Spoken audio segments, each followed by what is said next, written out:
Hello दोस्तों, आप सभी को मेरे इस चैनल पर हार्दिक अभिनंदन है। तो दोस्तों, आज हम जानेंगे कि महाभारत के 3 ऐसे अमर पात्र जो कि आज भी जीवित हैं। श्री कृष्ण ने अश्वत्थामा को अमरता का श्राप क्यों दिया? अश्वत्थामा के माथे से हमेशा मवाद क्यों बहता रहता है? कृपाचार्य और वेद व्यास को अमरता वरदान क्यों मिला? तो चलिए दोस्तों, इन सवालों का जवाब जानेंगे इस वीडियो के द्वारा। तो मेरे इस वीडियो में जुड़े रहें, इस वीडियो को पूरा लास्ट तक जरूर देखिए। महाभारत के बारे में कहा जाता है कि यह जीवन का सार है। यह महाकाव्य ये बताता है कि मनुष्य को क्या करना चाहिए, साथ ही यह भी बताता है कि क्या नहीं करना चाहिए। अष्ट चिरंजीवियों में से 3 का सीधा संबंध है महाभारत से। आइए एक एक करके जानते हैं इन तीनों के बारे में। एकमात्र अभागा अमर चरित्र है अश्वत्थामा। अश्वत्थामा पांडवों और कौरवों के गुरु द्रोणाचार्य के पुत्र हैं। वह महाभारत का अमर पात्र है जिसे न तो युद्ध में कोई मार पाया और न युद्ध के बाद। पुरानी गाथाओं में जितने भी लोग हैं चिरंजीवी हैं, उन सभी के लिए यह वरदान है, सिर्फ अश्वत्थामा को छोड़कर। अश्वत्थामा के लिए यह अमर का वरदान नहीं बल्कि श्राप है। भगवान श्री कृष्ण ने उसे चिरकाल तक पृथ्वी पर भटकने रहने का श्राप दिया था। अश्वत्थामा महावीर था। उसके भीतर महाभारत युद्ध में अकेले खत्म करने की शक्ति थी। उसके पास ऐसे दिव्य अस्त्र थे जो कुरुक्षेत्र में किसी के पास नहीं थे, लेकिन लीलाधार श्री कृष्ण के आगे उनकी एक न चली। महाभारत युद्ध के बाद 18 योद्धा जीवित बचे। अश्वत्थामा उसमें से एक था। महाभारत युद्ध में भीष्म पितामह के सरसैया पर पड़ने के बाद गुरु द्रोण कौरवों के सेनापति बने। गुरु और उनके पुत्र अश्वत्थामा ने पांडव पक्ष के कई दिग्गज सेनापति मार गिराए। यह देखकर श्री कृष्ण ने चाल चली।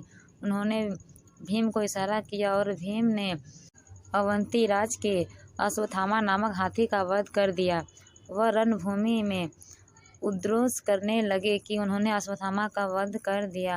गुरु द्रोण को भीम की यह बात विश्वास नहीं हुआ। उन्होंने धर्मराज युधिष्ठिर से इसकी सत्यता पूछी, क्योंकि वह झूठ नहीं बोलते थे। युधिष्ठिर ने जवाब दिया, अश्वत्थामा मारा गया, परंतु हाथी बोलते समय श्री कृष्ण ने शंखानाद कर दिया, जिसके शोर के चलते गुरु द्रोणाचार्य हाथी शब्द नहीं सुन पाए। आचार्य द्रोण शोक में डूब गए और उन्होंने शस्त्र त्याग दिए। तभी द्रौपदी के भाई धृष्टद्युम्न ने तलवार से उनका सिर काट दिया। अश्वत्थामा प्रतिशोध की आग में जल रहा था। वह युद्ध समाप्त होने के बाद पांडव शिविर में पहुंचा। वहां पांडवों के 5 पुत्र सो रहे थे। अश्वत्थामा को लगा कि वह पांडव सो रहे हैं, तो अश्वत्थामा ने पांडव समझकर उनके पुत्र की हत्या कर दी। उसके बाद उसने उत्तरा की कोख में पड़ रहे अभिमन्यु के पुत्र परीक्षित पर भी ब्रह्मास्त्र चलाकर पांडवों के वंश का समूल नाश करने का प्रयास किया। भगवान श्री कृष्ण उसके इस कृत्य से बहुत क्रोधित हुए। उन्होंने अश्वत्थामा के माथे की मणि निकलवा ली और उसे चिरकाल तक भटकने का श्राप दिया। कहते हैं कि अश्वत्थामा के माथे से मणि के स्थान से मवाद बहता रहता है। उससे जुड़ी कई किंवदंतियां भी है, जिसमें दावा किया है कि वह कई मंदिरों में आकर पूजा करता है, मवाद को रोकने के लिए घी जैसी चीजें मांगता है। दूसरा जो है, सरकंडे पर गिरे वीर से पैदा हुए थे कुल गुरु कृपाचार्य। अश्वत्थामा के मामा कृपाचार्य कौरवों और पांडवों के कुल गुरु थे। कृपाचार्य की बहन थी कृपि, जिनका विवाह गुरु द्रोणाचार्य के साथ हुआ। कृपाचार्य ने महाभारत का युद्ध कौरवों की तरफ से लड़ा, लेकिन निष्पक्षता के साथ लड़ा, इसलिए उन्हें अमरता का वरदान मिला। कृपाचार्य के बारे में एक कथा का भी उल्लेख मिलता है। विद्वान गौतम के एक पौत्र थे, नाम था शरद्वान। वह धनुष और तीर से जन्मे थे। धनुर्विद्या में उन धरती पर उनके समान टिकने वाला कोई नहीं था। एक बार वह घोर तपस्या में लीन हो गए तो इंद्र और दूसरे देवताओं को डर लगने लगा कि देवलोक पर कोई संकट न आ जाए। इसलिए देवराज इंद्र ने उनकी तपस्या को भंग करने के लिए नामपति अप्सरा को भेजा, लेकिन अप्सरा के मोह जाल में नहीं फंसे। हालांकि एक पल के लिए उन्होंने अपना नियंत्रण खोया। इससे उनकी वीर्य की बूंदें 2 सिरकंडों पर गिर गई। इसी से एक लड़का और एक लड़की का जन्म हुआ। नामपति अप्सरा ने दोनों बच्चों को वहीं छोड़ दिया। उसी दौरान हस्तिनापुर के महाराज शांतनु वहां से गुजरे। उन्होंने दोनों को अपना लिया और उनका लालन पालन किया। चूंकि बच्चों पर शांतनु की कृपा पड़ी, इसलिए उनके लड़के का नाम कृप और लड़की का नाम कृपि रखा गया। शरद्वान को जब यह बात पता चला कि कृप और कृपि उनके बच्चे हैं, तो उन्होंने दोनों को अपने तपोबल से बहुत से गुण दे दिए। कृप आगे चलकर आचार्य बने और कृपाचार्य हो गए। उन्हें तमाम अस्त्र शस्त्रों का ज्ञान था। उन्होंने ही कौरव और पांडवों की शुरुआती शिक्षा भी दी। कहा जाता है कि कृपाचार्य ने ही आगे चलकर अभिमन्यु के पुत्र परीक्षित को तमाम विद्याएं से निपुण किया। कृपाचार्य ने हमेशा दुर्योधन को पांडव के साथ मिलकर रहने का सलाह दिया।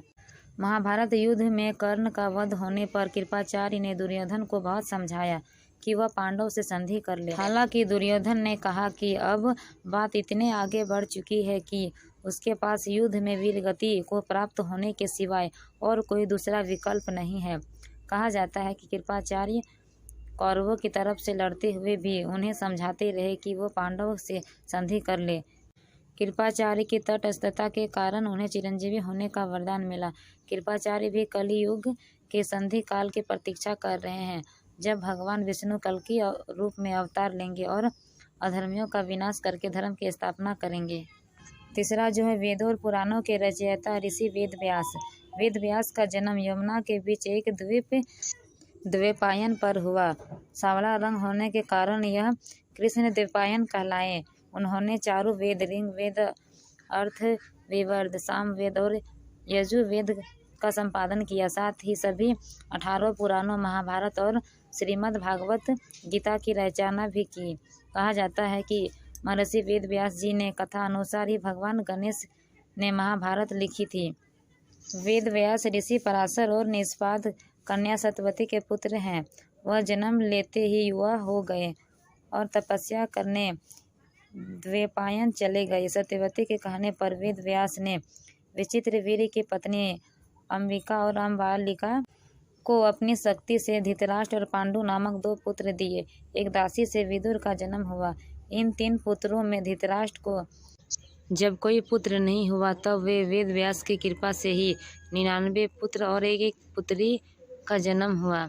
महर्षि वेद व्यास ने महाभारत का युद्ध देखने के लिए संजय को दिव्य दृष्टि प्रदान की। संजय ने इसी दिव्य दृष्टि से धृतराष्ट्र को पूरे युद्ध का वर्णन हस्तिनापुर राजमहल में रहते हुए सुनाया। इतनी विशेषताओं वाले वेद व्यास को धर्म ग्रंथों में ईश्वर का ही अवतार माना गया है। शास्त्र कहते हैं कि महर्षि व्यास 3 कालों के ज्ञाता थे। उन्होंने दिव्य दृष्टि से पहले ही यह देख लिया था कि कलयुग में धर्म कमजोर पड़ेगा, धर्म उत्थान के लिए उनकी जरूरत पड़ेगी, इसलिए उन्होंने धरती पर रहने का निर्णय किया।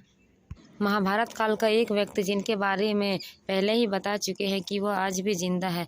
इस व्यक्ति का नाम अश्वत्थामा है। यह कौरव और पांडवों के गुरु द्रोणाचार्य के पुत्र था। इसने महाभारत के युद्ध में कौरवों की ओर से युद्ध किया था, लेकिन अपनी एक गलती के कारण इसे एक श्राप मिल गया, जिसके कारण यह दुनिया खत्म होने तक जीवित रहेगा और भटकेगा।